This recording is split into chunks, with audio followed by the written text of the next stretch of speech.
గత 2 నెలలుగా గోదావరి పైన మేము చేస్తున్న పోరాటం ఈ రాష్ట్ర ప్రభుత్వం నిమ్మకు నీరెత్తినట్టుగా ఉండటం, కాళేశ్వరం కన్నెపల్లి పంప్ ఆన్ చేయకుండా రైతులను ముంచుతున్న విధానం కేటీఆర్ గారి నాయకత్వంలో అక్కడికి వెళ్ళి వచ్చి దాన్ని సజీవంగా మొత్తం ప్రజలకు అన్నీ కూడా సాక్ష్యాలతో సహా చూపించినాం. అయినప్పటికీ ఇంకా గోదావరి విషయంలో అదే అన్యాయం జరుగుతుంది, అదే ద్రోహం జరుగుతుంది. మరొక వైపు కృష్ణా పైన కూడా మొదటి రోజే కృష్ణా ప్రాజెక్టులు ఆంధ్రప్రదేశ్ చేతిలోకి తీసుకోవడం ఈ కాంగ్రెస్ ప్రభుత్వం వచ్చిన మరుక్షణం నుండే కృష్ణలో బ్రహ్మాండంగా నీళ్ళు వస్తున్నాయి. ఆంధ్రప్రదేశ్ తన హక్కులకు మించి వాటకు మించి అడ్డగోలుగా వాడుతుంది. కానీ వీళ్ళు మాత్రం ప్రజల్ని మోసం చేసే పద్ధతుల్లో యాగాలు పూజలు చేసి తెలంగాణ ప్రజల్ని పక్కదారి పట్టించే ప్రయత్నం చేస్తున్నారు. నాగార్జున సాగర్ నిండినా మేము నీళ్ళు ఇయ్యం రైతులకు. మరి వాటర్లో నీళ్ళు కలిపి నీళ్ళలో వాటర్ కలిపి తాగి మాట్లాడుతున్నాడా?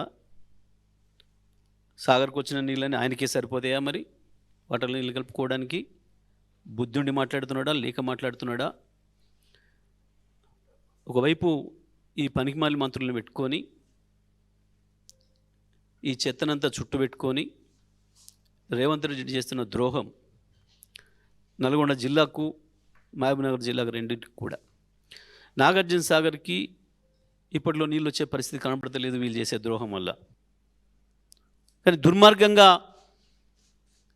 వీళ్ళ మోసానికి వీళ్ళ అమ్మకానికి బలైపోయి ఇవాళ మహబూబ్నగర్ జిల్లా రైతు కూడా ఎకరం నాటుబెట్టే పరిస్థితిలో లేరు.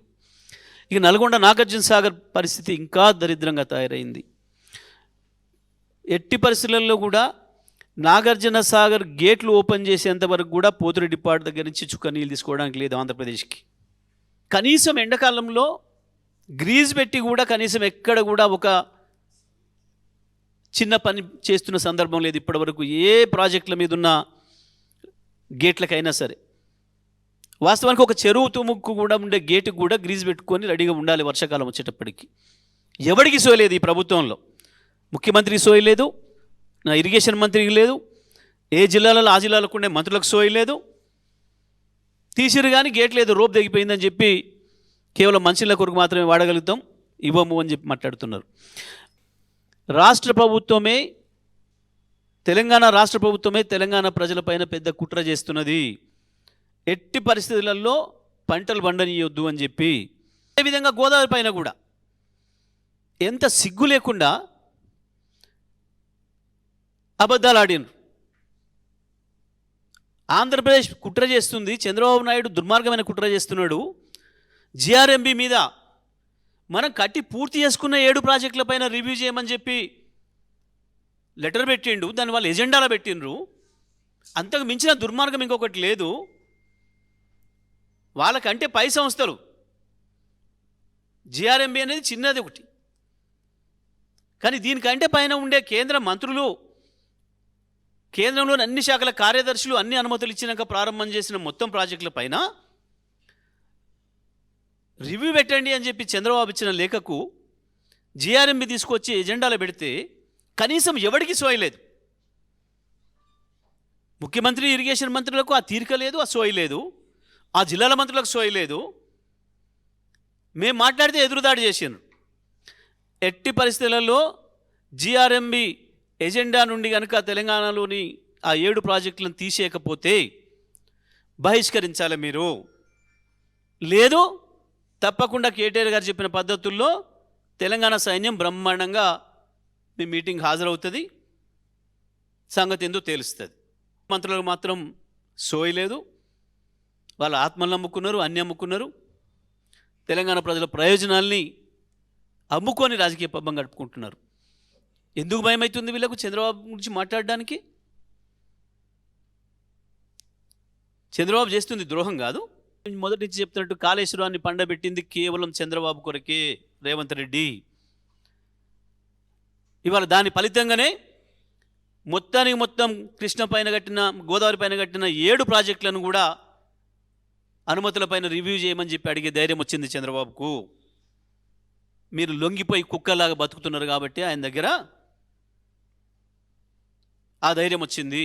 ప్రభుత్వానికి సోయి లేకపోవడమే కాదు, తెలిసే ద్రోహం చేస్తుంది తెలంగాణ రైతాంగానికి.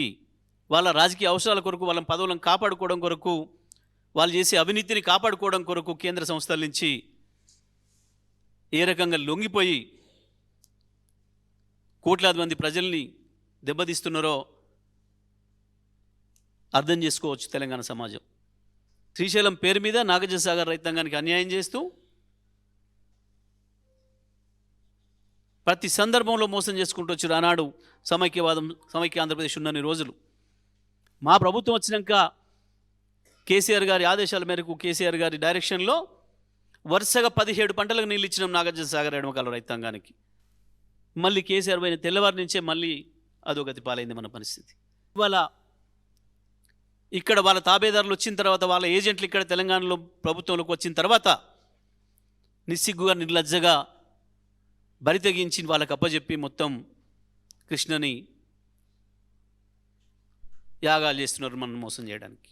ప్రభుత్వానికి మనసు ఉంటే, ఈ ప్రభుత్వానికి రైతుల పట్ల సోయి ఉంటే మహబూబ్నగర్ జిల్లాలో 10 లక్షల ఎకరాలు 2 పంటలు పండించడానికి కావాల్సిన నీళ్లు పైనుంచి వస్తున్నాయి మనకు. కానీ ఇవాళ ముఖ్యమంత్రికి ఆ సోయి లేదు, మంత్రులకు ఆ సోయి లేదు. చాలా దుర్మార్గంగా మొత్తం తెలంగాణ హక్కులు తీసుకుపోయి మళ్ళీ ఆంధ్రప్రదేశ్కు తాకట్టు పెట్టి వాళ్ళ రాజకీయ పబ్బం గడుపుకుంటున్నారు. వాళ్ళ అవినీతి నుంచి బయటపడకుండా దాచుకోవడానికి ఇవాళ తెలంగాణ ప్రజలకు ద్రోహం చేస్తున్నారు.